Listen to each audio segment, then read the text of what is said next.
Hi, I'm August Keller, and this is my review of Twisters. So, I think this movie's competently formulaic. It's formulaic, but it's competent. It's got a retread plot, generic drama, and timid themes, but they're all properly executed. Most importantly, the protagonist has an internal conflict that grows into an earned arc. She makes choices throughout the story that impact the plot, that are informed by her character, and change. They evolve. So it's a progression. There are two main supporting characters, and they both have modest depth that really facilitate turning points in the story. There's passable exposition, there's some setup and payoff, and the climax is focused. It's cheesy, but it is focused. On the flip side, the characters are cliche archetypes. Maybe not fully and completely. Maybe they have a little bit of variation, but more or less they're archetypes. The science is absurd. The stakes can feel contrived. Characters would be like, we have to go here, we have to do this. And it just kind of feels like, I mean, sure, but is that really something your character should be doing? And the romance also feels kind of convenient. I mean, they have good chemistry and they develop it, but the real onset of it feels kind of contrived as well. The acting, has good layers, good charm. There are some outbursts and vulnerability, and there's chemistry. But I feel like no one performance has all of it. This performance has charm. This performance has vulnerability. This performance has some layers, but nobody's really given it all at once. And that's not necessarily the acting's fault, but I think it is to a certain degree. So overall, I think Twisters has mixed emotional investment, but coming from a disaster movie, that's actually better than most. It's a popcorn movie, so it's not bad in that regard.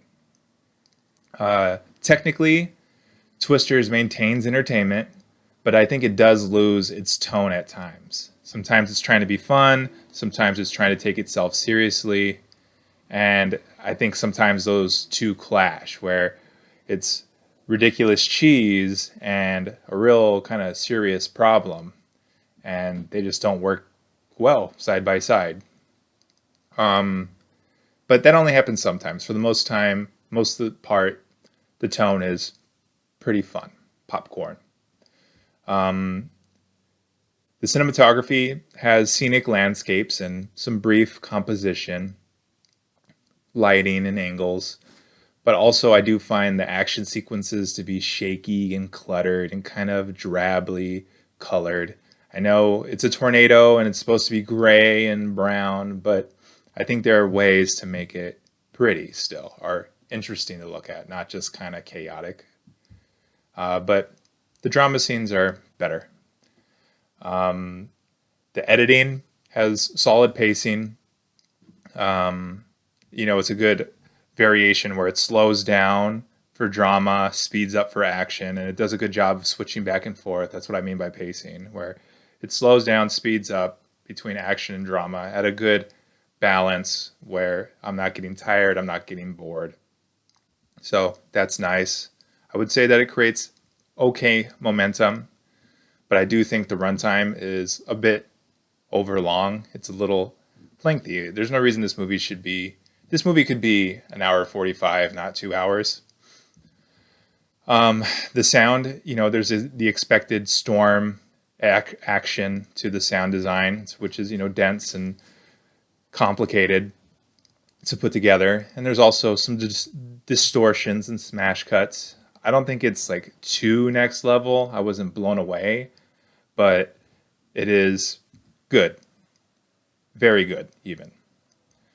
The music I found to be overdone and erratic at first. There's like arbitrary pop hits.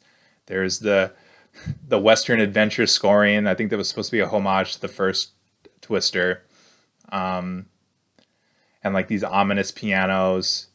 But it kind of calms down and settles into like country pop hits, which, isn't my favorite genre, but I think suits the material and it kind of finds its voice. So that's pretty cool.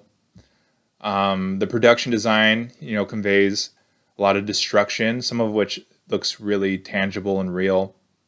And, there's a good sense of place in the American Midwest, Oklahoma specifically. So, I mean, it's not world building, but, you know, it's good. The cast has fair diversity, and of course, everyone's going to be raving about how well Glen Powell fits this role. He's, kind of having a star, he's kind of having a breakout star year. But I do feel like everyone else is kind of replaceable. I like the lead actress talent wise, but I do think charisma as a lead, I just haven't seen her kind of exude star power yet. So, I mean, I feel bad saying this because I think she's a skilled actress and I don't want to bag on anybody specifically, but she's just not famous yet. And I am skeptical if she's ever going to become as famous. I think Powell just kind of sucks up all the attention. And, that's a great casting choice, but everything else kind of feels a little underwhelming. The CGI is extensive. There's a lot of big action set pieces, but I do feel like it relies a little too much on CGI. I wish there were more tangible practical effects because when it gets so CGI heavy, I do feel like the action sequences kind of become a little weightless and kind of diffuse the tension because it just looks so, kind of glossy and kind of cartoony at times. It doesn't feel as immediate when it's digital. So, I mean, overall, I do think Twisters is an acceptable crowd pleaser. It's a popcorn movie that people are probably going to like. I don't have any firm problems with it. I wasn't,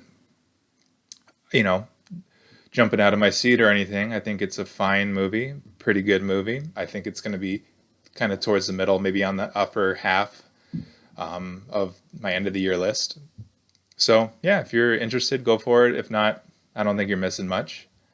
As for me, I think I'm kind of indifferent towards it, to be honest.